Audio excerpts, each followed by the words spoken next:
ایک مرغا صبح روزانہ اذان دیتا تھا۔ روشن خیال کدھر برداشت کرتے ہیں؟ کہا، او مرغے میاں، صبح میٹھی نیند کا وقت ہوتا ہے، لہٰذا اب اذان نہیں دینی، اگر اذان دی تو ذبح کر دوں گا۔ مرغے نے دل کو تسلی دی کہ چلو اذان ہی ہے، کون سا فرض ہے، جان کی حفاظت فرض ہے، لہٰذا آج سے اذان ختم کر دیتے ہیں۔ لیکن لوگ کدھر خوش رہتے ہیں۔ کچھ ہی دن گزرے تھے کہ کہا، یہ جو آپ نے کرغی والا تاج سجا رکھا ہے، اسے کٹوا دو۔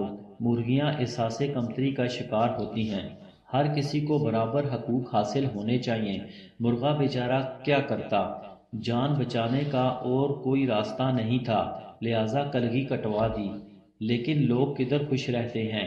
کچھ دن بعد حکم ملا، دیکھو مرغے میاں، مرغیاں روزانہ انڈا دیتی ہیں، لہٰذا اب تمہیں بھی انڈا دینا پڑے گا۔ اس سے لوگوں کا بھلا ہوتا ہے اور رزق ملتا ہے، لہٰذا آئندہ انڈا نہ دیا تو ذبح کر دیں گے۔ اب مرغا کیا کرتا، سوچ میں پڑ گیا کہ اے کاش میں نے یہ گردن اذان پر ہی کٹوا دی ہوتی، کم از کم سرخرو تو ہوتا۔ یہ صرف ایک مثال ہے جو ہم سب کے لیے فائدہ مند ہے۔ لوگ کیا کہیں گے کہہ کہہ کر بے دینی کے راستے پر چلتے ہیں، اور لوگ پھر بھی کوئی نہ کوئی بہانہ ڈھونڈ لیتے ہیں، لہٰذا دینی احکامات پر کیوں نہ اول ہی میں اختلاف کر کے بے دین سے جان چھڑا لی جائے۔ کم از کم دل تو مطمئن ہوگا کہ اذان پر ہی تعلق ختم ہو گیا، بجائے لوگوں کی مان مان کر پھر رسوائی کو گلے لگایا جائے۔